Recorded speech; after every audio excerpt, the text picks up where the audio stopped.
Welcome to the Prodigal podcast, where we talk about faith, family, and business. I'm your host, Barnett Waldo, and with me today I have a very special guest, someone who's near and dear to my heart, personal friend, family member. Some of you guys may actually know him. He's like fake famous. No, This I'm not man's famous at certified all. hooper, family man. When I talk about like Renaissance men, I think John is someone that exemplifies that in many ways. But this is our guest today, John Owens. Appreciate it. Thanks, my guy. Thanks for having me. For sure, man. Yo, so I did a little bit of research. Actually, the research team did a little bit of research. Oh, it's Research awesome. team right now is Crystal. Shout out to you, baby. I love you. And I was just like genuinely in awe, like looking at a lot of your accomplishments. Because I mean, we've been family. I'm 25. I So don't for know if you wanna 25 put it years, out there. 40. Yeah, so I've known you my entire life, but like I didn't even realize all of the depth that you had.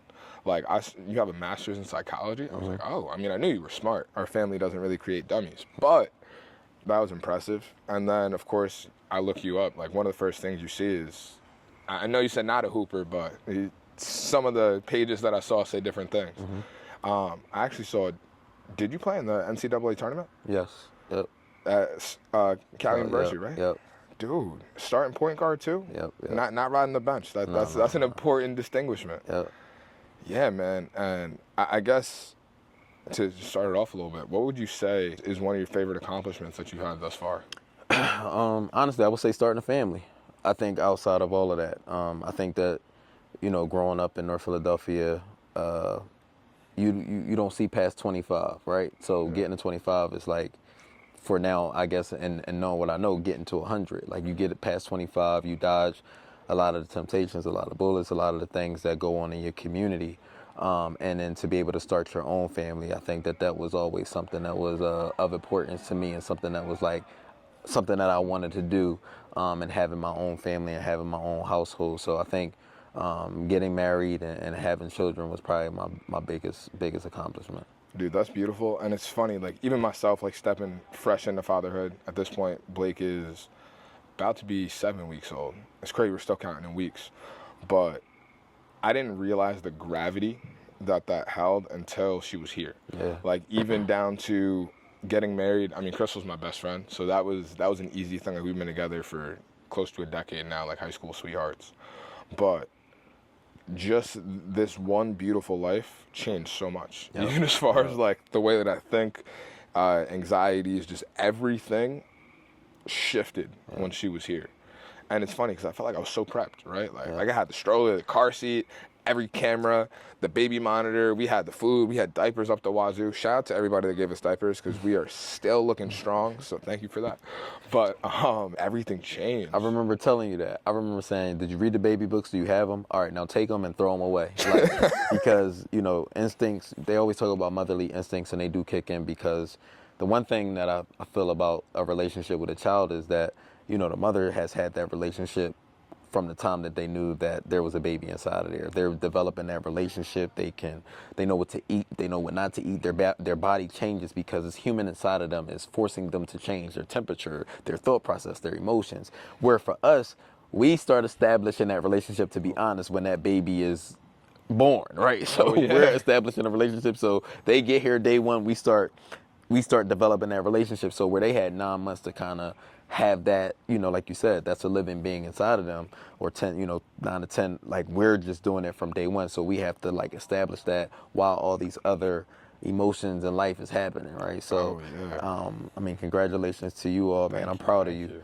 I know you're giving me my kudos, but I don't know if I could be this, a young man like that and be married and take on that responsibility. I was far past, I couldn't even imagine that as I was getting closer to 25, because I still was chasing career. I still was chasing, chicks. I was still worried so much about me, and I think I settled more down as I got into my later 30s. But to see you do that, that's a huge accomplishment, man. It's something that is awesome. I appreciate it. I mean, I gotta give credit to the Lord, like, and not even saying that to be cheesy, just he definitely had a plan for me outside of what my plan was, because I think that even as young men, especially men of color, like we are kind of given that route in terms of what to focus on. And it's like, oh, like your 20s are to be, you're supposed to be hanging around, sleeping around with all these women, chilling. Like this is what you're supposed to do. This is normal. It's cool. You settle down in your 30s. But I mean, I was blessed. Like I said, I met Crystal when we were in high school. So, and it's funny. Our cousin Javon, he actually mentioned this right in front of your house. He was like, yeah, I don't know if you remember, but when you were in high school, you told me, like, you were going to marry her. And I literally remember saying, like, if I am to get married, because at that point, I wasn't even sure if that was in the cards for me, but if I was going to get married, it was going to be to Crystal. That's dope. And I think that that's, again, by the grace of God, because I appreciate all of the kudos and the love that I get now. But I can tell you that the man that I am today is because of his guidance and his grace. That's awesome. Grace is the biggest thing I can say. And I'm just so blessed to be here. Like, even just down to, like, seeing my daughter. Right. Like, like I'm saying, we're only 6.5 weeks into it, but sometimes I just pick her up, and it doesn't feel like life is where life is. You know what I mean? It's like, whoa, like, I have a daughter. Right. I'm married. Like, we have a crib. Like, this is, like, we're here. We're doing it. Deep. And it is great to see, especially to have role models like you around me that are doing it, that I can reach out to when I have questions. But just the progress we made so far. And I am the type of person that doesn't necessarily like taking my foot off the gas. Like, even right now, we're talking about investment properties kind of moving. It's always another mission to accomplish. Yep. But I feel like one thing I'm so grateful for is that Blake has forced me to slow down. Yep. Because no matter what my plan was to do, she starts screaming. That's my number one priority. Now I got to diverge, make sure she's good, make sure Chris has the support that she needs to get that going. Yeah, man, fatherhood. I feel like it's one of those things that everyone hypes up, but it's one of those things you genuinely don't experience until you're there. Right. Like, once you're there is when it's like, oh, this is what it means to be a dad. Yeah.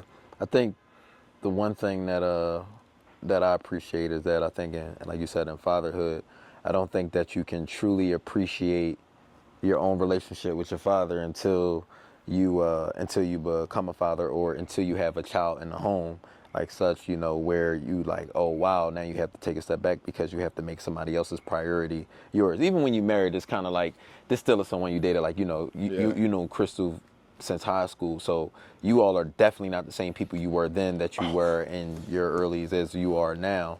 And so you're changing and you're evolving, and you wanting this person to be on your time, and they want you to be on their time, and then you have this life in your life that none of that matters anymore. You know what I mean? So to be doing it at this age and so young, like, I couldn't even imagine. So you know, you're way ahead of the curve, and definitely tearing down some family curses and some things on our men's side to step up. So, man, appreciate that.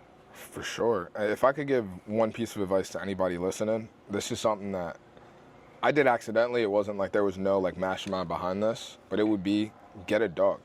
You got a what? A dog. A dog? Because when did you get the dog? At what point? She's 2 years old. Okay. So did y'all get a dog like together, or? Oh, no. We were together. So we were living together. We were living in the condo that we're in now. Actually, funny story. My friend Julius, a really close friend of mine, was the best man in our wedding, and his fiance Ashley, they were puppy sitting. So it's very normal for them to come over to the house. We'll chill, hang out, eat, do whatever. And they knock on our door one day, and they have this adorable but little puppy that they were watching, right? And Crystal, I don't know if you've seen the side of her, but she is Snow White when it comes to animals. Like, if there was a squirrel in your backyard right now and it ran up to her, like, she would be petting it and chilling with the squirrel. So I knew at that point I was cooked, I was done. But, of course, we had the conversation of, like, whose dog is this? What's going on? They were like, oh, yeah, she's actually going to be for sale soon. Like, we're just babysitting her for whatever. I feel like I was set up. That's very important to say. I do feel like they knew that there was a very good chance that we fell in love with this dog because they were already in love with her. But to fast forward a little bit, so many of the arguments or conversations that you have in incorporating another life, right? Obviously, it's not the same as a child, but the who's going to feed it, who's going to be the one, especially when you're training, like who's the one that's more harsh on discipline, who's the one that is going to be getting up when she's not really house trained at 7 o'clock in the morning to make sure she doesn't pee on your carpet. Right. And even just some of that separation of powers, you get to know a different aspect of each other that you didn't know. I thought about that. Yeah. And like I said, there was no like mastermind or intent behind it. It was just literally my boy knocked on my door with a puppy, and next thing I find, I'm checking bank account numbers to see what we can do, negotiating, because of course, the price that they give you is the starting price. It's not actually what you have to pay unless you want to. Right. So we got a great deal on her, and just so much of our relationship I feel like shifted after we had her. Like even we were the type of couple that are you a fan of like amusement parks at all? Yes. So we literally had a Six Flags membership for like 4 or 5 years. Gotcha. And membership meaning we can go to any park in the country. Yep. We even had the food and parking pass, so we didn't pay for parking. Was hardcore. Yes, and anytime we went, we had 2 meals a day. So we would just, it'd be like, oh, you're off? I'm off? Let's go to Six Flags. Why not? Right. And even just the chefs of like having a dog. It's like another aspect. It's like, gotta whoa, go home. You gotta walk the dog. We can't just be out the state for 3 days on no notice. It's a little bit, I call it a ball and chain. But and when it's the dog, it's a ball and chain. When it's my daughter, it's like it's a blessing to have her. And good thing is I can take her with me. Right. Like even like trips like this. Or you can be like your sister and take your dog everywhere you go with you. So like Brittany's gonna watch this, so I'm gonna choose my words carefully. It's different when you have a 5-pound dog, right? So what kind of dog do you have? So we have an American Bully. She's right now, she's actually small for like her breed. You was about to call Brittany dog not a dog, but go ahead. Britt, I didn't say that. Your dog is a dog. You're my baby, so I did not say that. Yeah. So how many pounds do your dog weigh? Yeah, my dog is probably right now she's floating around like 80 pounds. So XL So you can't American. just up and go. Oh yeah, no. So now I'm not putting her in my. Also, when have a Blake white turns, interior in this car. She's not going in there. 90 pounds, then she has to stay home. I'm just kidding with you. So like Blake is different. Like she has my blood. Yeah, you know what I no, mean? got you, And I like got you. it's so sad because Crystal like genuinely loves this dog as if it is part of the family. Don't get me wrong, I love the dog. Like I take care of the dog, but I think even just the more masculine lens of like Might as I'm well looking get the at people this. the dog name. Oh, Rhea. She's actually in the first podcast. Watch the first episode if you haven't seen it already. But I think she actually like Beautiful walked through dog, the camera or something. But yeah, she's beautiful. I love her. But saying all that to say, not the same as baby. But you do learn a lot from her, which is why I even brought it up. But I guess to switch gears a little bit, something else that I saw is that, so you're a Philadelphia native, as you said. Yep. I saw that you were actually like pretty heavily involved in the West Philly YMCA. Yep. That was something that I didn't know. Can you tell me a little bit more So recently, about that? before the career switched over to Philadelphia Youth Basketball, I had the opportunity and the privilege of being an executive director at the West Philadelphia YMCA. So that's like near and dear to heart because most of our family resided and grew up in the West Philadelphia area, and I was between North Philly section of Philadelphia and West Philly since our family lived down there. So I had an opportunity of going back to West Philadelphia and giving back to that community, and that's actually the first place our cousin Tremaine and I had played basketball, organized basketball together, and as a lot of our family, that's the first place where they learned how to swim.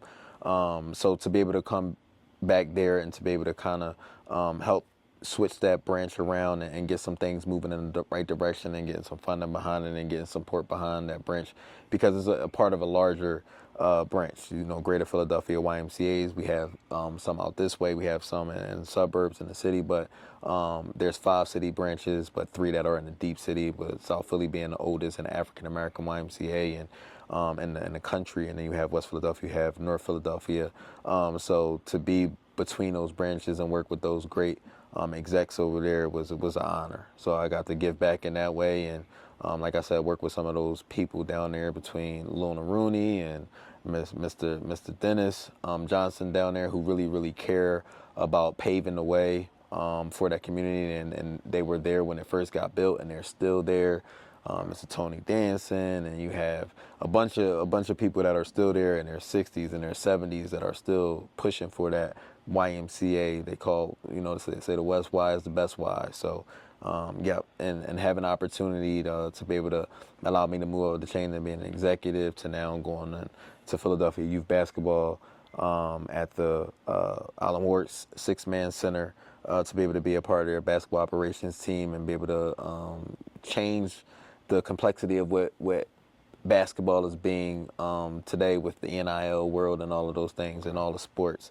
I'm having an opportunity to kind of change the narrative to create a space to teach not only the kids but the coaches and the families what they should be expecting and how they should navigate youth sports is a great opportunity. Wow. Yeah, I mean, I guess you touched a little bit on. I didn't know this. That was the first place that you actually played organized. First place ball. I played organized basketball. My cousin Tremaine was playing, and his father, which would be your cousin, my uncle George Johnson. He was very deep into the city of Philadelphia and the sports realm. And my cousin Tremaine was playing at 8 and under basketball game, 2 years older than him. So I was about 9 going on 10, and he lost in the championship, and he was crying. And you see that on TV, but I never experienced it as a spectator. And I remember saying, man, I'm gonna start playing, because I was a football guy. Love football, and boxing are my favorite sports than basketball. But I love Real quick, what positions do you play football? wide receiver and DB. Okay. Yeah. I played both sides. Catch everything, man. Can you catch a BB in a snowstorm? Oh, we might have my to old head get used some to cleats say. for you. Yeah, I got you size 12. I got so some downstairs, so they locked them right. I keep some gloves, I keep some cleats, and I keep a ball. So, but football, I feel like I was probably naturally better at football. Got some big hands, got blessed with those attributes, but leaned into basketball because of my uncle and my cousin, because of the story. And they lost in the championship. I remember saying, I'm coming, man. I'm going to play with you next year, and I'm going to keep going. And we made it back to the championship only to lose again that year, but at least we had each other. Yeah. And then, I guess the love of the game, it started from there. And I think in looking back as a youth, I probably was always in love with the other parts of it. So now we talking about 2K a little earlier. B is a big 2K guy, and one of the things that I always enjoy, my player is a thing now, Oh, yeah. but I can't really get into the my player. I love the operations side. I love trading. I love signing guys, and not cheating, right? Like not forcing the trade, but actually seeing how I could, manage and develop a team and develop a system to see if I can win it that way. So it's always been something I've been good at. So in coaching and then now being in the outside of things, it is kind of sort of like I was set up to do that. Yeah, I feel like even small things like that, I look at it as a blessing, because I feel like the Lord puts things in us from a young age that sets us up for where we're going. Yeah. So even Lil J.O., as he was playing 2K, probably wasn't thinking like, this is about to be real life. Or maybe Yeah, so did. we was playing, so yeah, you probably don't know this. We was NBA playing, no, we was started off with Bulls versus Lakers, Bulls versus Blazers, Nintendo. So you really couldn't like do your team, but when you could start doing that was definitely, we were live kids first. Okay. And then we got pulled over to the 2K as live was going out. But then you got your college hoops, where they say it's hopefully coming back out soon, where you get to where you get to create your school and things of that nature. And the fortunate part for me is when I don't know if you, I'm sure you were. What was your first gaming system? My first system, I would probably say that I was in heavy, was the GameCube. Oh, okay. But actually, no. Because my dad had a Sega Genesis. So the Sega Genesis, like Nintendo 64, okay, I'm pretty well-rounded. Yeah, you in there. Okay, so in the sense of like not the online game, I my college roommate, Jason Benson, JB, my guy, we would, when I was a freshman in college and he was a junior, we were tied to the hip, and we would have memory cards. We were on memory cards. So we would play the game, get the memory card, slide it under the door so he knew it was his game. And then we was doing that, and man, I'm aging myself, in 2003 all the way till now. We play the game. So when I'm saying I'm getting ready for college football, we'll do that together. We'll do Madden together. So we've been doing it for a while, for longer than some people been on this earth. We've been gaming. So man. But I think the piece that we always enjoy is the seeing how we can build. And I don't think anybody grows up, right? Everybody grows up in my prayer. I always in my prayer when I was younger, like, and Lord, allow me to make it to heaven and to the NBA. Amen. Right. That was always my thing. Right. And, but there's many ways to get there. And I think we only knew one way, it was, how do you get out the hood? You can rap it out. You can, Trap it hoop out. out, yeah, you can trap out, you can, but the ones that's going to get you where it is meaningful, right, rap or hoop. And little did you know, like, no, you could be a general manager, shoot, you could be an owner, you can be a coach, you can be a trainer, you can be the guy who controls the lights and the smoke in the building. You know, there's so many aspects that you can contribute to the game, and we were only taught one. So to be able to give knowledge on the many aspects of it, how you could contribute to the great games of any sports that or entertainment that you love. So to be able to educate families on that is a great opportunity. You know, I gotta ask, as you say it, like, do you still, at this point, like, is that an aspiration of yours to eventually go to the NBA? No, I think like your goals change, like kind of how you say. I think when you start coaching and you have, I had opportunity to coach at Penn Charter in Philadelphia. It's a private school. And at the time when I was able to take over the program, we were, at the bottom of the program, and I was able to recruit some nice freshmen that was able to come in, and through that we were able to build up into winning a championship in the city in that league. And one of the things that you start to realize is that you don't remember the score. I don't remember scores of the championship game. You don't remember that, but you remember going out of town with your team and going up to Pittsburgh, and it's cold, and we like, why are we here? And and knocking on a guy's door, acting like they're in trouble, putting them all in one room with the coaches, only to spray them with silly string, right? and to build a connection, or asking your star player like, hey, you averaged 17 this year, but if you average 15 next year, 2 points less, we'll be champions and you'll be the MVP.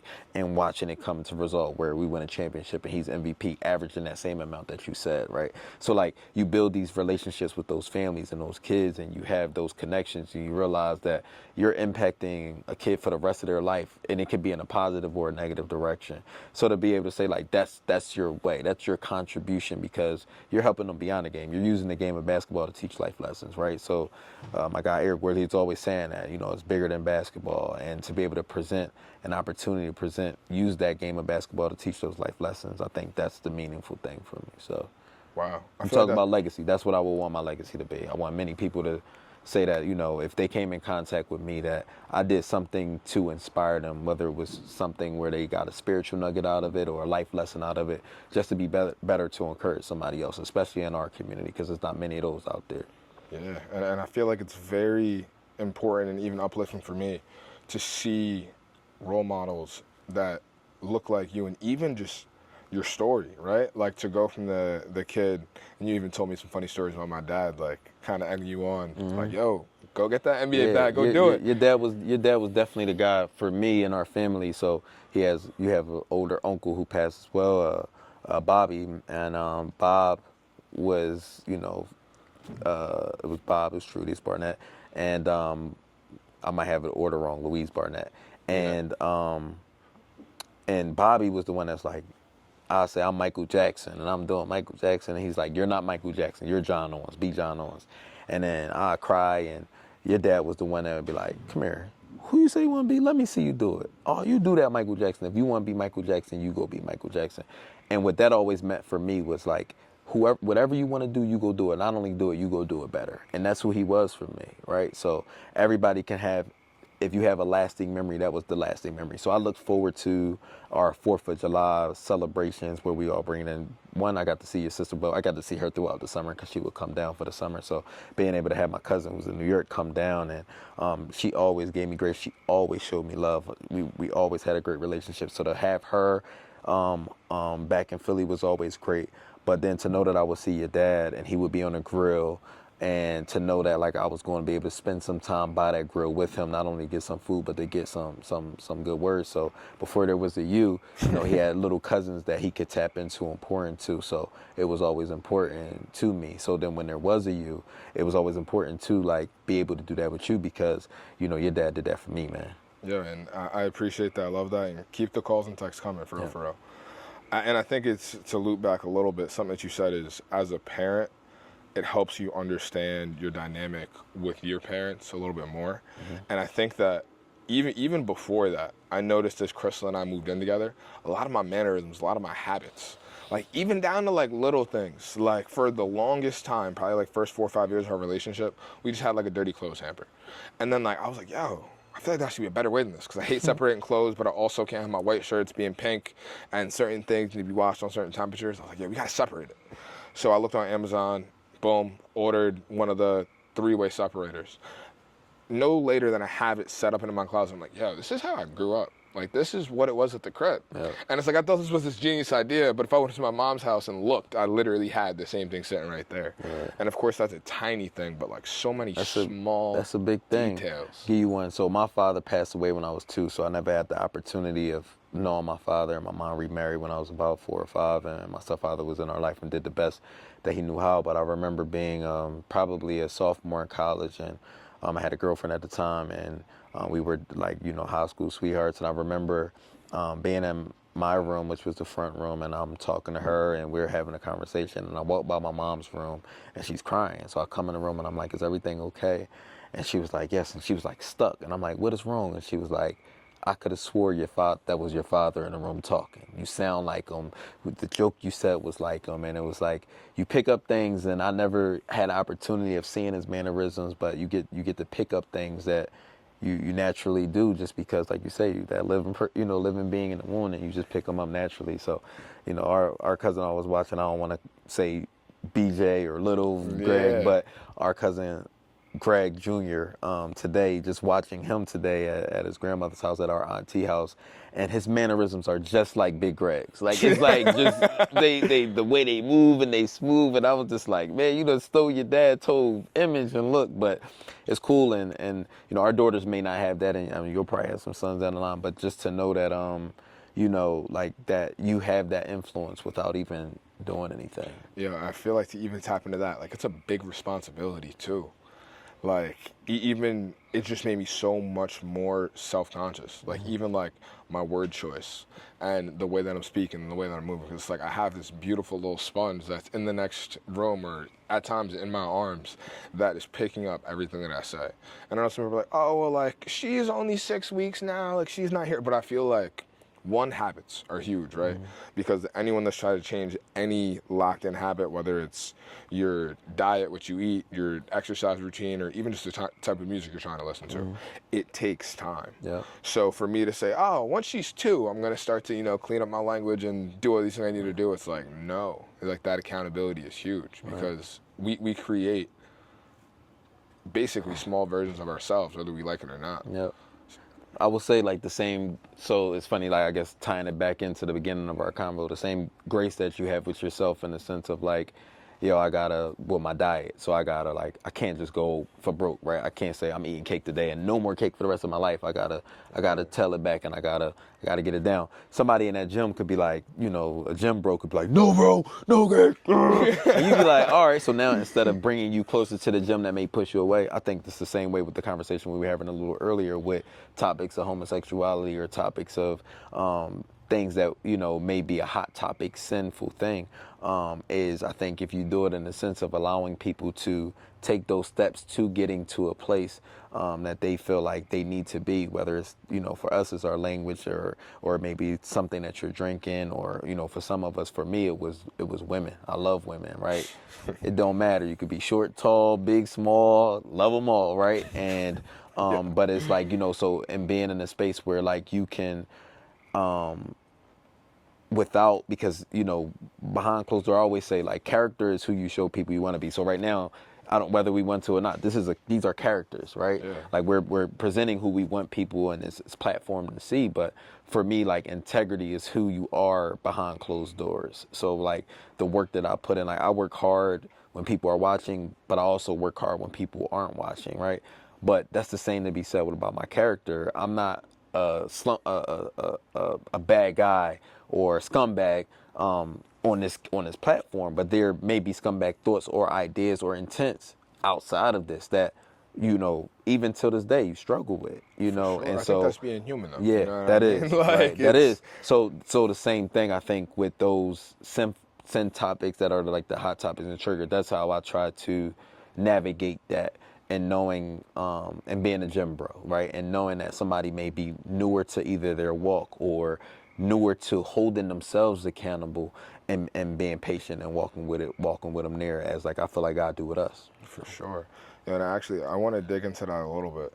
So yesterday you gave a beautiful message, and I think it was beautiful for a multitude of reasons. I think one, the passage specifically that you chose, I love when people give a further deep dive on stories you already know. Right. So anyone from the Christian background has heard the story of the woman at the well, but I think even just the nuance that you added to that gave me a takeaway from a story that I already knew, but just a new perspective on it. And to me, it's clear you definitely have a gift for that. I guess if you could talk about it a little bit. How did your relationship like with the Lord start? Like, did you have it from a young age? Like how did Yeah. that go? So I'm not. I can't say that I take like full responsibility of that. You know our family. We have a deep Christian faith-based family, but I think the way that our family does it, it's not churchy. They really teach you how to, or we were taught at a young age how to really have a relationship with God. So I will say, my Aunt Jane and my mother, they were very in. I would say they were very intent, had a very good intentions on how to help me navigate that. So they introduced the Lord to me at a very young age, but the way that they did it is that they would really deep dive into stories like we kind of did yesterday, and allow me to ask questions, would allow them to have further study for themselves. So they didn't present it like it was some spooky or some like, thing like that, but they presented it as these were real human beings that were struggling with things and going through things like we were, and they humanized it and allowed me to, develop my relationship without forcing it on me. And we have some real prayerful people in our family, but I think That's a blessing. yeah, it is. But I think with it, my mom was very, she wasn't similar to like, your aunts and uncles, your cousin Ronnie, my mom, she wasn't the scholar and graduate from college. She was like quite the opposite, right? So she was the one that, my grandmom, thought she was, being lazy and being pushed. And really at that age, come to find out later in years, she had dyslexia. So she really had a intellectual disability. And so her goal for her son and me when I was born was like, one, I'm gonna make sure that he's educated and that he's prepared, but also that he has a relationship with the Lord. So the way that she had to learn was like she had to make it real plain for herself. So similar to yesterday, and giving context to the viewers, is that, we had a memorial service yesterday for Barnett's late father. Obviously, our family is all over the place, so we wanted to have a gathering, and my home is always welcome to our family. So I'm glad that, my family allowed us the opportunity to be able to do that here. And thank you for that. Oh, no problem. Anytime. I know I'm going to give you even more flowers, of course, the conversation, but just the role you've taken in our family, and even just open up your home, like that's no small thing. Nah, so it's kind of really like how we was raised, and it goes to that story. So to that, y'all one being able to do that, because that's hard, right? Sharing that moment, and then that's y'all space. But cousin Jackie, Aunt Jackie, she really stepped up and essentially like funded between her and our cousin and your uncle Richard, who's the youngest of your father's siblings. They really stepped up and put money behind it, and we were in group texts and trying to figure out like logistics and making sure that it was a smooth moment and a good moment for you and for Brittany, to make sure that your father was honored.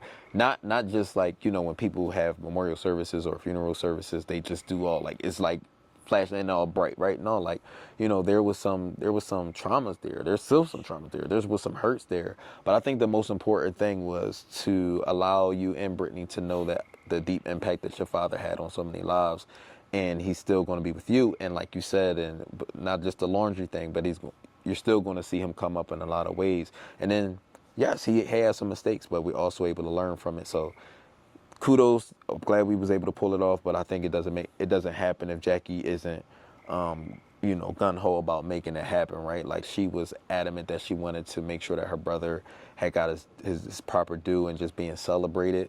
We was able to have some honest, conversations around it.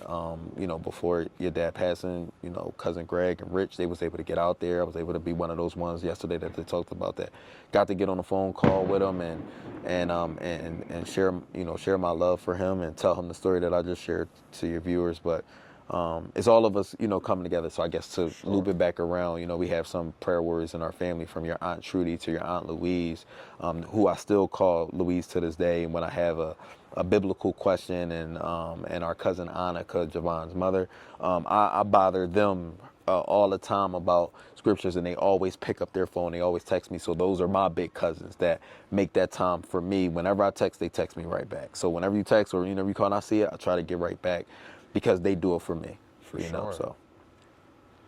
Yeah, man. Wow.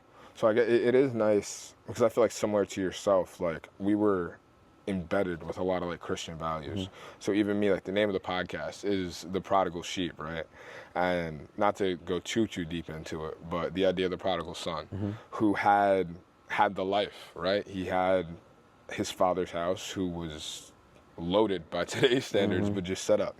He had the lifestyle, he had everything that he needed and could imagine, but still was not satisfied, and needed to kind of figure out his own way.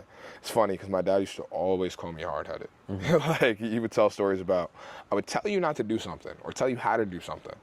You would go, be like 2 days later, and then you come back to me and say, oh, that's why you said that. Mm-hmm. And sure enough, like, even again in the name of this podcast, it's kind of a little bit of how my life, at least to this point, is shaped out.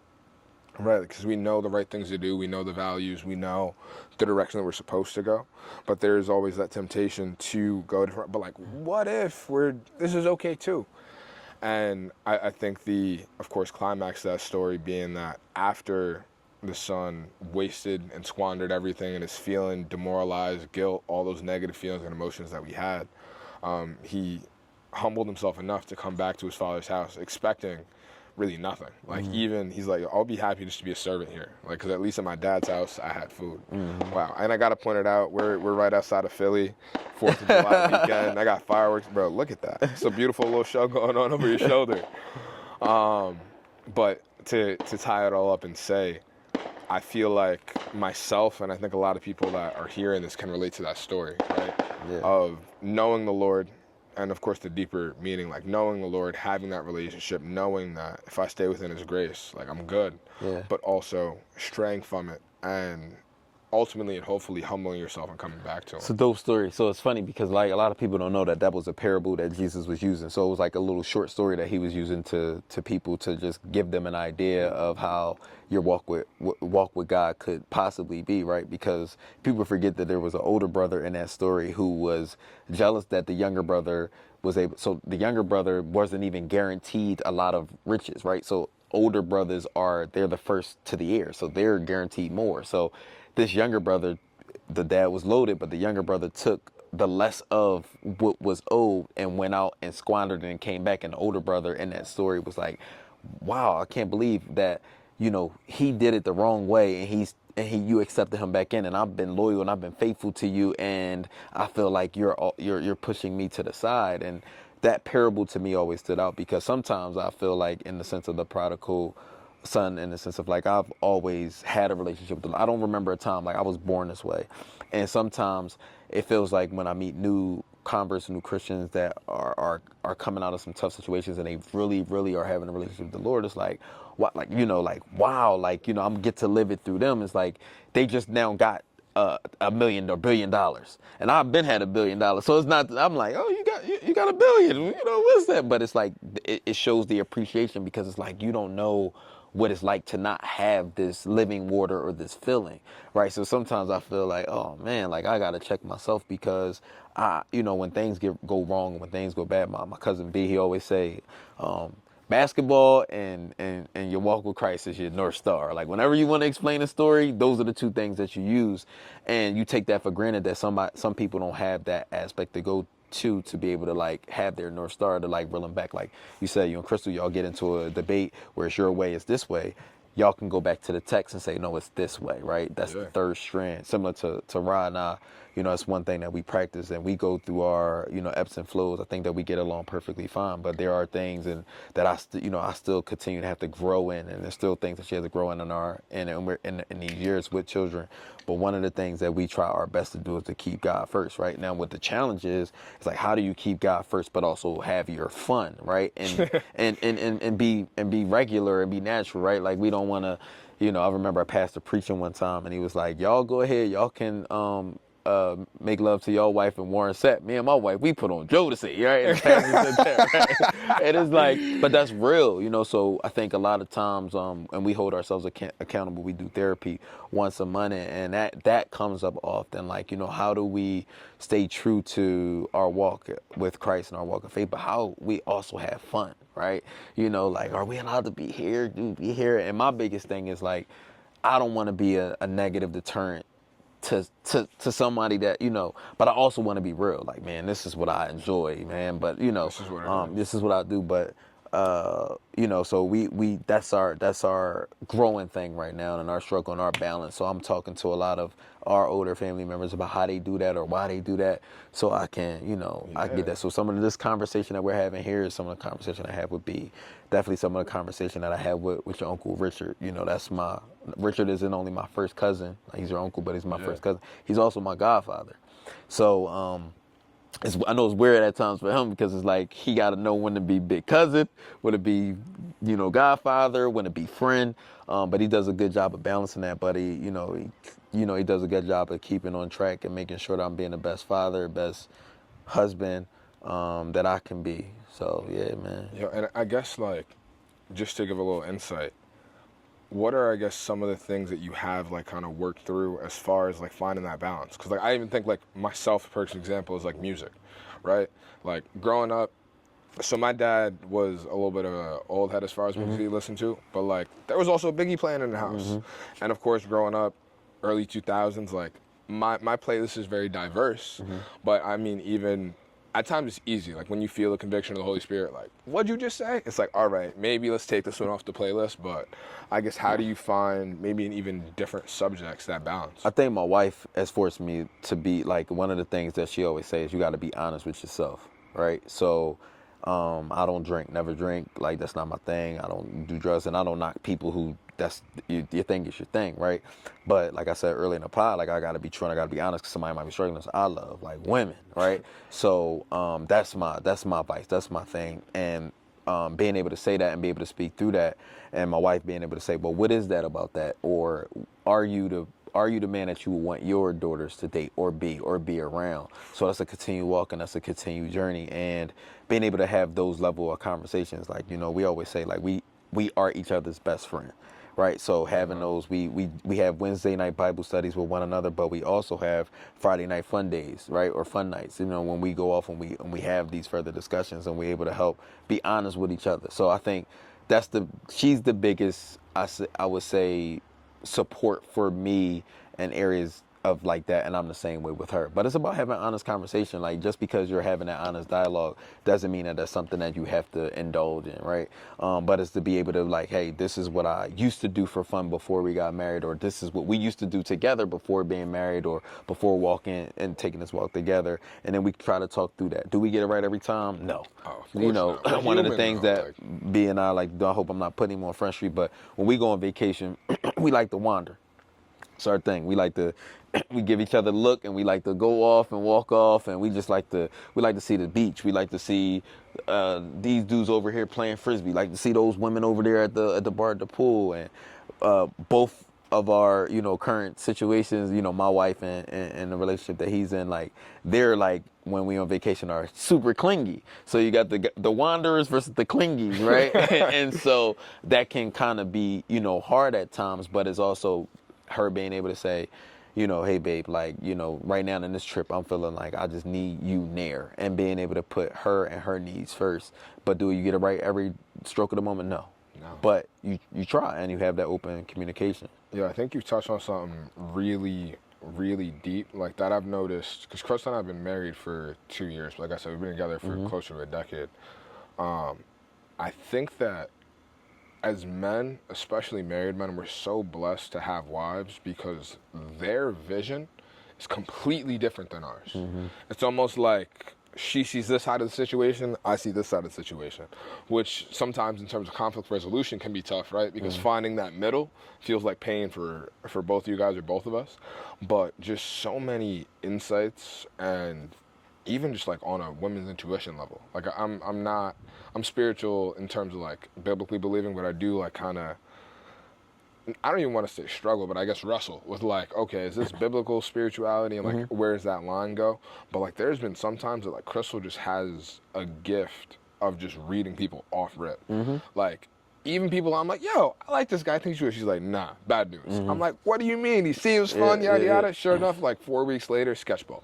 So like, no, that's a definite gift. And I mean, you hitting on it. Like that's one of the things. Like Ra, like her gift for discernment. I think women are natural incubators. I heard this when I was younger, and I didn't quite understand it. But you know, like you give a woman like your dream, they'll make it come a reality, right? You give them a sperm, they turn it into a baby, right? Like you know what I mean? Like they'll take it, right? But you also give them, you could give them some drama and it turns into an argument. You know, you give them some problems and it can turn into a bigger problem, right? So I think when you are feeding your wife and the person that you're supposed to be covering with the right things, they're going to naturally give that back.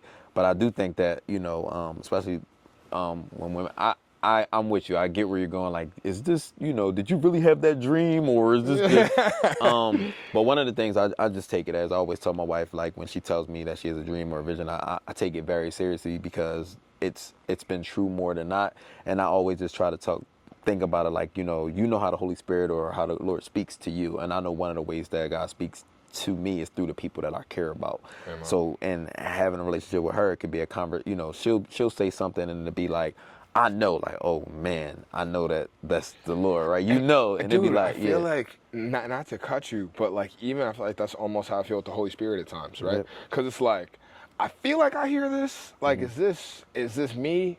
Is this you, Lord? Or like, where does that come? And I think even my strategy in that is, let's go with it, right? Unless it's like clearly, if it's something unbiblical, like, oh, I feel like the Lord is calling me to go to, we don't even have them in New York, go to Hooters right now and preach. It's like, all right, maybe not. But those things where it's like, I feel like it can go either way.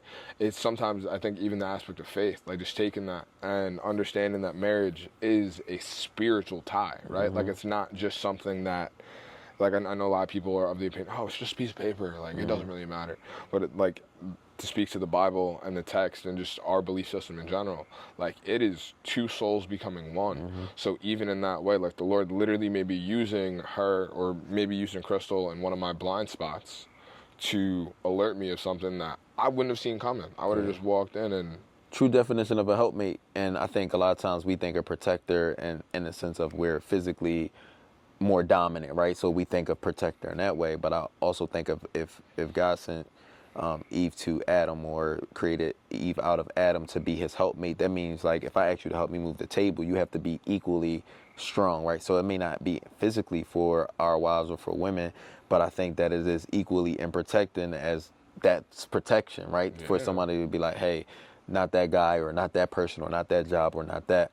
I think the fun part that you're gonna experience is like, you know, y'all been together for a decade prior to marriage, but whatever she said as your girlfriend or as your friend, you still could do whatever you want. But now, as a married man, and I think one of the biggest, I'll say I wouldn't call it a regret because I enjoyed my time, but I would say one of the mistakes is we have a system of how we make decision. You know, our decision. You know, we have a whole system of how we do it. And I wanted to get back into college basketball coaching so bad, and it didn't matter if it was on the boys' side, women's side. And I had an opportunity coaching at UMass Lowell, and my wife was like, you know what, like, all signs are pointing to it not being a good move for our family. And forget the family, I don't think it's going to be a good move for you. But if this is what you want to do, I think you should do it. And I feel like it could have cost, like, if I continued to stay in it beyond the year and a half that I was there, it could have cost me my family because she knew that like what I need in a work environment, she knew what I need in people around me, she knew what I need in challenges, and that wasn't it. But it was a lesson for our marriage because it's like now I know when she's speaking from a place of like, it's her versus when she's speaking from a place where it's us. Yeah, and I feel like, sorry, mosquitoes trying to get me. But to speak on that, I know you referenced Adam and Eve. I think it's of spiritual significance that the Lord made Eve from Adam's rib. And we think about even the function of our ribs, like our ribs cover our heart, our lungs, vital organs, right? So it's not like she was made from our pinky bone. It's like, no, like the part that protects who you are, the essence of your being physically, that is where I'm taking her from to create a partner for you. So I feel like even just on top of what you're saying, it's like, yeah, like that is, it's weird because I think even me being younger, and even on her side, like you get the jokes like, oh, like you're whipped, you know, let's see what the boss says. But it's like a true marriage that is functioning in the way that it should function. Like it takes input from both sides. Like if I'm just completely running point, even, I mean, you're used to running point, right? Like literally, dribbling down the court, shooting threes, all that. But if I'm the one that's running point solely, we're not going to be accomplishing everything we could accomplish. And more importantly, we're not going to be in alignment with the will of God. I got a question. I know this is you're the host, but I got a question to throw back at you. So I'm from North Philadelphia. So North Philadelphia is like super big. So I wish we had time to like just go through, but it's a big section of our city, right? And you can be at closer to the uptown part of Philadelphia and be in North Philly, and you could be almost downtown and be in North Philly. It's real big. And so my wife is from the near downtown part of North Philly. She's from Richard Allen's projects. That's your Uncle Richard. His middle name is Allen. He's named after Richard Allen, right? But not the projects, but the person. Yeah. And so she was from that projects, and I'm from the Logan section of North Philly, which is on the total opposite side of town. And those two sections, and her where she grew up, where if they looked at where I grew up, they'd be like, oh my goodness, you got grass in the front of your house. You're in the suburbs. And it's like, no, this is a bad area too, right? But just growing up in those different demographics, even we had our family here yesterday. She had a little bit of her family members here as you was arriving, just different demographic and a different way we grew up. And sometimes we have to navigate and fight through that. Now you're there, you have you created a multicultural family, right? And now you have a beautiful baby that she's going to be half and half. And so how do you navigate that, like with like culture, like, Crystal was here and she was around predominantly, it was all African Americans here, and it was, an unapologetic Afrocentric, black. Blackity black. And, like you said, we playing some of your dad classic cuts yesterday, so it was a lot of Frankie Beverly, it was the OJs. Oh, she's educated, Ohio, so you know. Okay. Fun fact, we literally have a playlist on Apple Music called Blake's Culturing. I kid you not, I'll show you after the show. Gotcha. But it literally has like some of the classics. Gotcha. Like we're talking about like Earth, Wind and Fire, Teddy Pendergrass. That's like, what we was on yesterday. Exactly. So how do you navigate that? I mean, like, what are some of the challenges that you've faced thus far? Like, I guess in your family dynamic, I guess you have your faith, but also like culturally, where you were used to doing something this way and she was used to doing something this way, and y'all gotta kind of it's funny. So you say like you were from the north and your wife was from a little further south. Yep. So my New York viewers probably got this. So we're in Dutchess County. I'm in Poughkeepsie, she's in Beacon. So it's like a 30-minute drive between. We actually met at a career and tech center. She was going for cosmetology. I was going for criminal justice. Because at the time I wanted to be a state trooper. So even the way that we met, like outside of normal circumstances, we wouldn't even necessarily cross paths. But to dive into like the differences, like Crystal and her family are definitely very different, but not. Like, shout out to my brother Dave. Like, he's definitely a dude that, like, yes, he's a white dude, like, if you look at him, but as far as, like, his culture, he's super diverse and open to a lot of things. So I think even him being as welcoming as he was, like, there was never this, like, oh, like, this black guy, like, with my daughter, with my sister, like, is that cool? It's like, nah. Even, like, Crystal's mom, like, it was super open on that way. Like, there wasn't any, like, I guess there was like awkwardness as far as like, how do we do this? Because like my family, like you spoke, like pretty standard in terms of African American. Right. Like her family, like she has a relatively small family, but like I'm the only brown guy in her family. So navigating it was more, it's like a step-by-step, situation by situation. I wish I had a more dramatic story, but I would say like I lean into the awkwardness, right?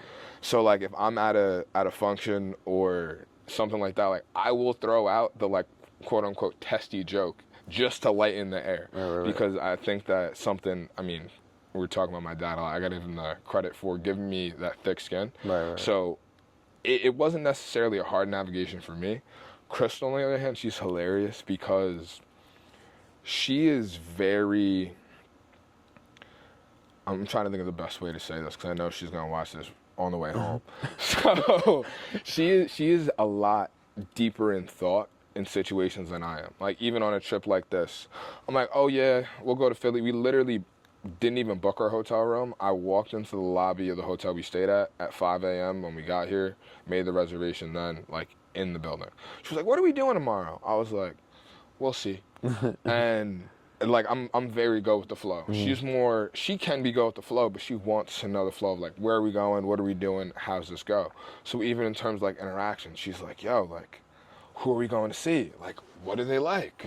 Like, what do they do? How do they feel? Like, is it going to be weird? Am I going to be the only white girl at this function? Usually the answer is yes. You will be. But I'm definitely blessed that our family, above all, is very loving. Right? And while they will grill you, like 100%, you will be pressed.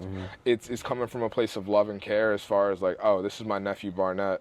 I've known him for 25 years. I've known him for however long they know me for. I want to make sure that he's with a good girl. Rather than, oh my gosh, she doesn't have enough melanin. I will say that we're blessed that both of the dynamics and families that we come from, there wasn't really any prejudice there. Outside of stuff we didn't realize.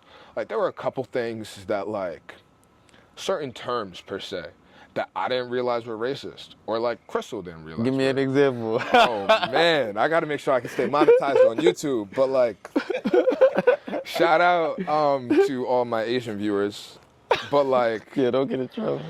If there were certain people indulging in certain activities that would say, let's say, make them more hungry or, you know, make them smell like pine trees or something, like I would say, yeah, your eyes look chinky. And understanding like the base of that term is, oh, like that's not okay. That's like a pseudo slur. So like in both of us realizing that like, oh, like that's like a white people joke, but like let's maybe not do that. And I think even diving into like what you said is understanding that we have a daughter that's going to be an amalgamation of the both of us. So whatever I'm saying is okay. Whatever she's saying is okay. She's going to absorb that and become that. So it's like if I don't want my little mixed daughter, not that I do drop the N-word a lot, but if I don't want her saying that, maybe that's not something that I should say around her. And even like certain jokes or tones, it's like, all right, it's a good thing overall because it's bringing us closer to a true north, or even like what we said, like the Bible and Christ would tell us to operate, like not to give offense to people where it's not necessary. But yeah, I think it's just a part of that sanctification process, right? Yeah. That's deep. So like, our family is, although we have a lot of young folks in our family, I think our family is still dominated by like our older group, and I'm in like the middle space, right? Because I can identify with you, but I also can identify with a lot of the older people in our family as well.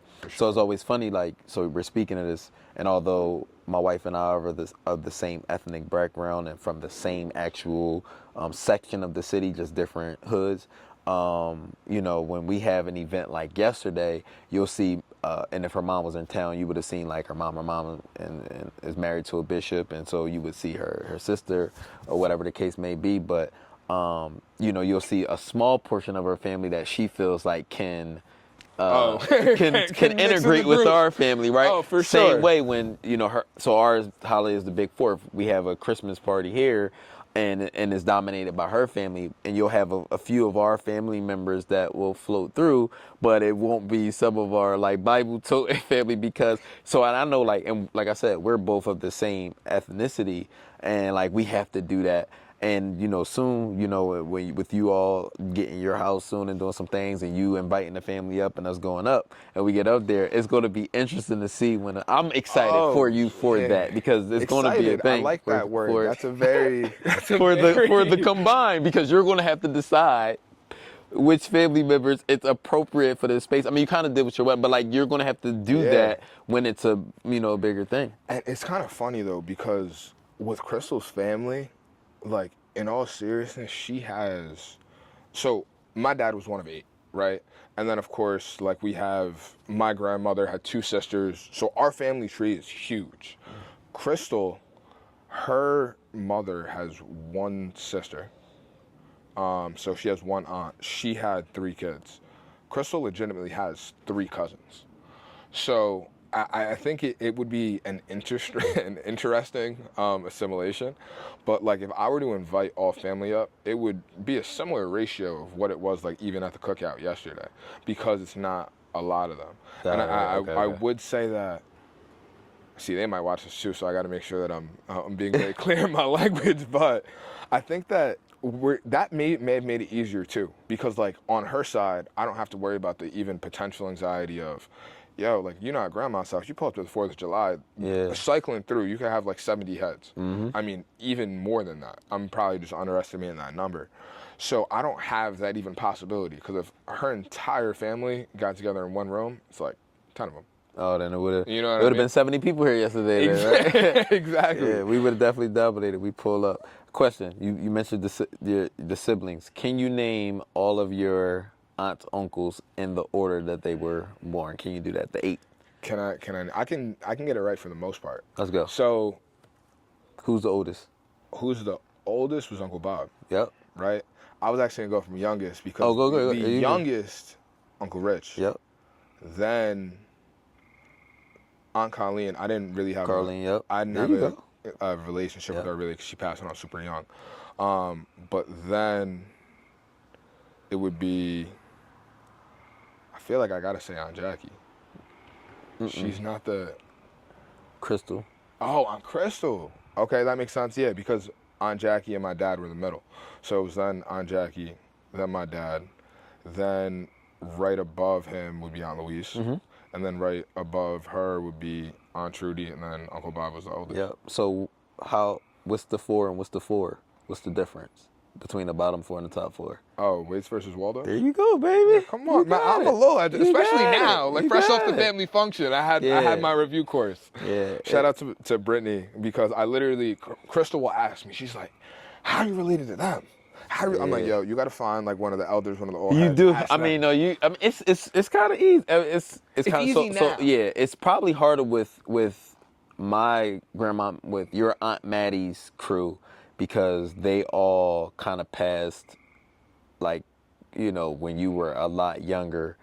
So that would be the hardest. And the oldest of that crew, Aunt Jane, Time was here yesterday, and she's the only one that's remaining out of, you know, I think it was like 1, 2, 6 of them, right? Wow. And so she's the oldest, but the only one. So that would be, to me, the harder one. But you still have, you know, the bulk of your Waits Waldo, yeah, and then the Benjamins is only Greg and Gwen. So you got that. Yo, it's funny. Like, we were even just talking about this. This is a conversation I think it was Javon Shakur and I got into today at Auntie's house, talking about like name, right? Because for me, it's, of course, you have like Adam. Thank God for him being as fertile as he was. He has a beautiful little tribe. Yo, shout out to you, cousin Adam. I'll send you the link so you'll see this. But like for me, it's like, wait, like my dad had me and Brittany, so I know in my head, of course, the Waldo name will continue to go on, but I just take that idea like personal responsibility. Like, if I want this name to continue, like, it's really up to me. So of course now I had a beautiful baby girl. I'm blessed that Crystal said she wants 4. Like, that's her number, and I'm sure the Lord will have His true say, whether it's more or less in between. But that is, I guess, kind of fuels the idea of me wanting a boy. Because I will say, if you would have asked like a 18-year-old Barnett, like, yo, like, what do you want first? I would have said boy all day, all day. But I feel like even having a girl and talking to girl dads, I think girls are a lot easier, in the way that I can be loving, super fun dad with a girl. Like, it's my job to nurture her, love her, make sure that I'm soft with her. I feel like if I had a boy right off the rip, I'd have to be a little more drill sergeant. You know what I mean? Because I think the biggest and most important skill for a man to have, especially in today's world that's dominated by technology and so many different temptations, is discipline. Like, so if you don't have that, it doesn't matter what other skills you have, you're not gonna make it through. And I've seen like so many dudes, like super talented, but they don't have that discipline or that basis. So especially now, I'm definitely happy that I have a daughter. And the biggest thing, if you would have asked me like 9 months ago before we knew if Blake was a boy, girl, whatever it was going to be, I was saying happy, healthy baby, right? And I was definitely blessed with that. She came out 9 pounds, 4 ounces. Awesome. So we had a large baby. Definitely, that was my biggest wish. Got it. Awesome, man. But yeah. Uh-oh. What's going on, brother? Why do y'all think families, So the question that was asked off camera by my cousin Brandon, who we told to get on camera, was why do Might be a bonus episode. why do we feel like families are shrinking? Like he said, he comes from his father, siblings was 1 of 8, mine was 1 of 6. You have these larger numbers, and now I'll let you answer, Ben. Oh, so I'll answer first, 'cause I'm sure you have a different opinion. I think that this is a loaded question, and it's good. I'll try to be semi-brief, because I think it's so multifaceted. One, I feel like there's a lot of focus off of family values, right? Like back in the day, it was what you have is your family, this is your center, this is your core. I feel like a lot of people, especially in my generation, look at kids as a burden. So when you look at kids as a burden, like, are you going to make the decision to have children in your early 20s, or are you going to wait until you're more stabilized? Also, like, we live in this hookup culture where it's like, oh, like, how many bodies can I stack? Like, I just want to go out and have fun. So if that's the case, like, of course people have children out of marriage. I'm not even getting into that. But if we have this hookup culture, naturally you're going to have less time with your married partner, assuming that you're blessed enough to find one whenever you're ready. So your time window already went from, let's say people were getting married at age 20 to 24. Now we're settling down at 30, 32.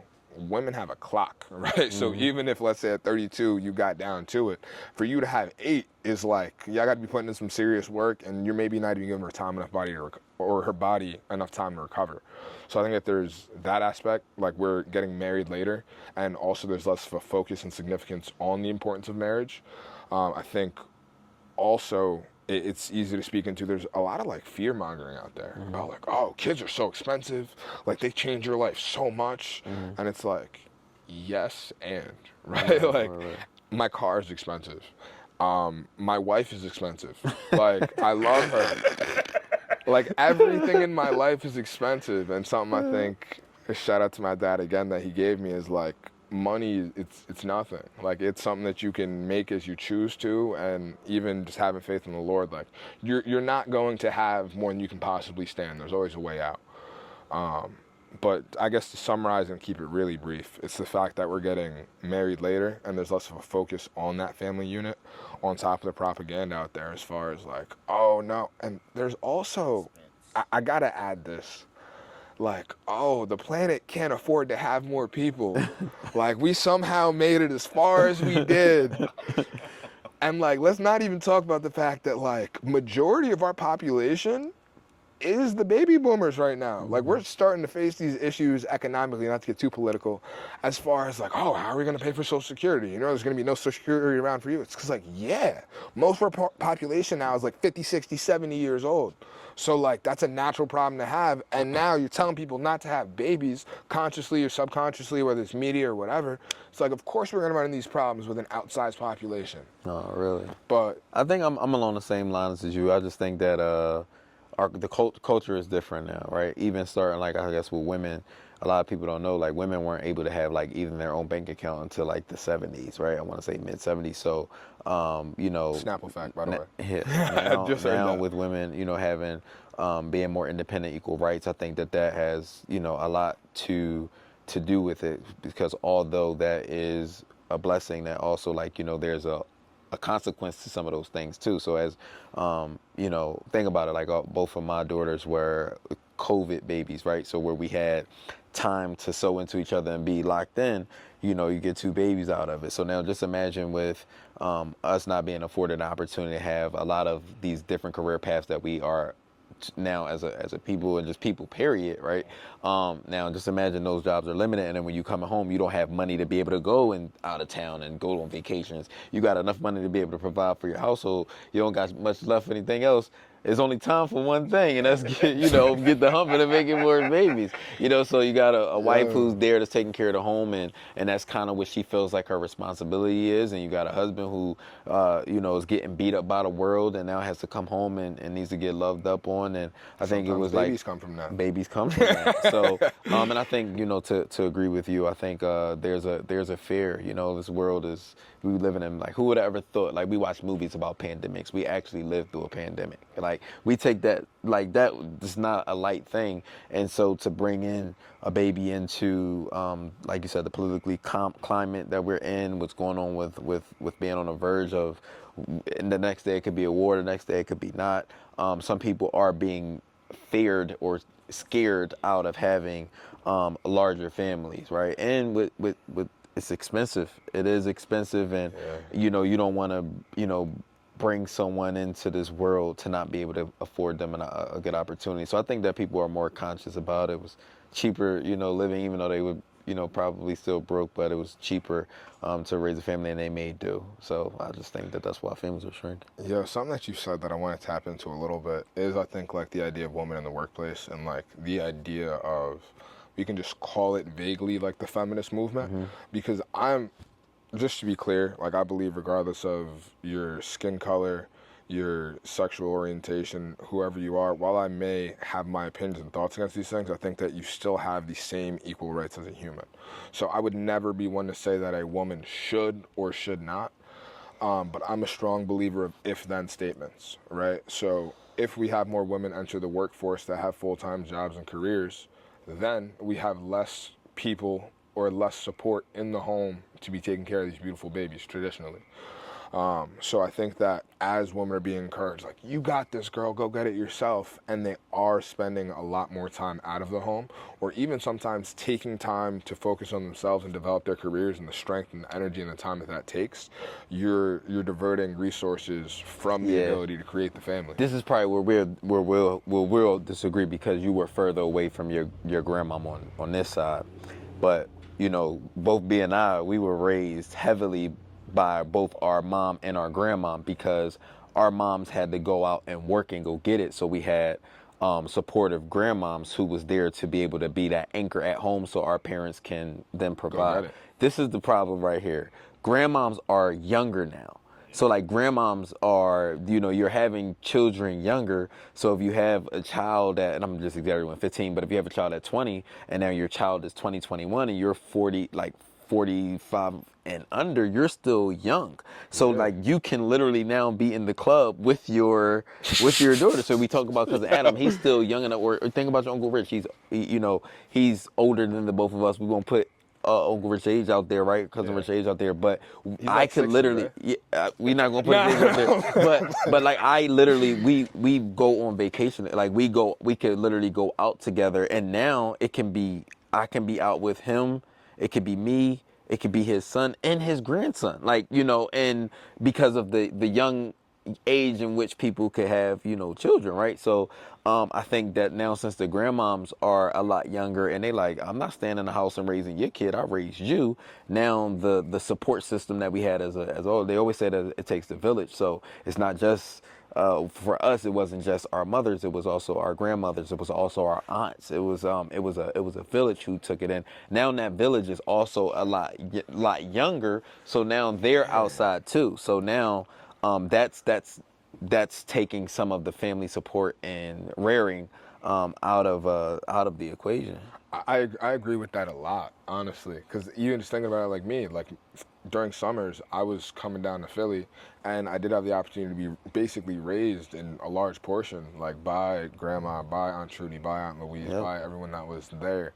So the idea of it takes a village, I think that we are more isolated now.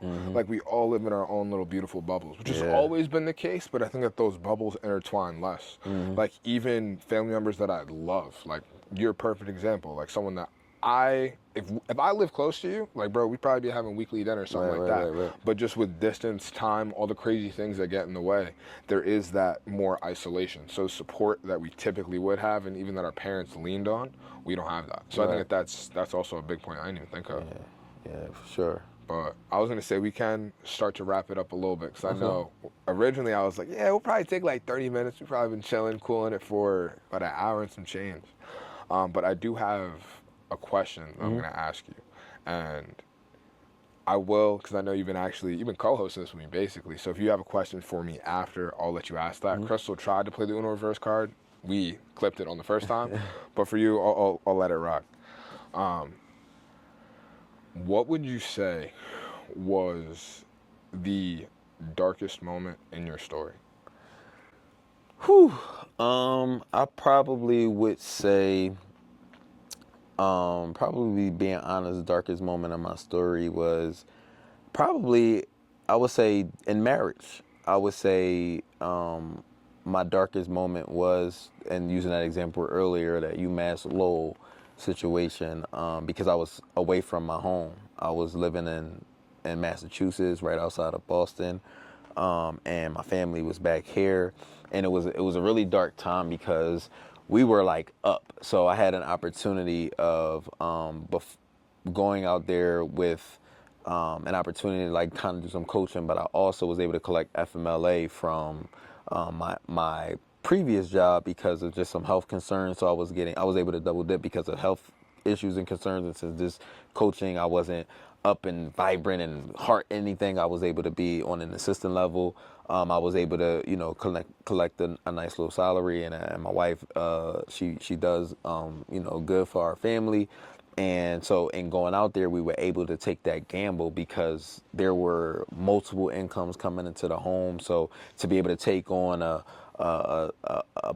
2-bedroom apartment in a rural suburban area of Massachusetts, and then also have a mortgage back in the suburbs of Philadelphia was like, oh, we can do it. And literally when I got there, it all changed, right? Like the job that I was collecting FMLA from was trying to fight the FMLA, and then the contract that my wife had, one of them, she had 2 contracts at the time making good money. One of them like literally was like, hey, we're going to end the contract because we're not going to renew it. And she's like, that's fine. I still got this other contract. And literally both contracts was coming off of COVID. She thought she was going to get extended. Let's say I got up there in September. She thought she was going to get extended in December and didn't get extended. So now after going on 4 salaries, we were down to 1. So now we're leaning a lot on our savings until we get this figured out with the FMLA or until she finds another. And literally, like, I basically ended up paying to go and be this Division I coach. I ended up paying, and it did a lot to our family because we just had my baby girl Dream. We just had her. We had Journey before, but we just had Dream. And so it was a dark space because she's here at this house with 2 children. Her husband, who's supposed to be our protector, who's supposed to be a provider, who's supposed to be our best friend, is now away. And he's not only away for the family. In her mind, and probably in reality, I was away doing a selfish endeavor because that's something that I didn't have to do. I was doing real good as a high school coach and winning and turning the program around. I had a really good, solid job. I was here with family, and I just couldn't. Still being competitive, still wanting to scratch that itch of being competing at the highest level. I'm chasing, and it was almost to the point where like if you're putting yourself first, like you're losing your family, and like legit losing your family, right? So I would say for me that was like the darkest time because not only are you start to wonder, are you letting yourself down, because it's like one of those things like you hear those stories like keep going, keep pushing, and you like oh my god, but it's like you keep going and you keep pushing. And I remember my college coach told me a story one time, and he said he remembered going to a coach's banquet, and it was a coach that was being presented for a Hall of Fame, and the coach was like, I'm gonna have my 3rd wife come up here, who I'm divorced with now, and she's gonna share my legacy. And she said something like, my husband won 5 national championships, and it came at the cost of he's been married 4 times, divorced. He doesn't have any relationship with his children. He's starting to get relationship with his grandkids. He's impacted all these young men's lives and helped them reach their dreams. And he lost his family in the process. So just know that he sacrificed it all for you all. And he didn't know any of his family didn't have a relationship, but he sacrificed for his dream.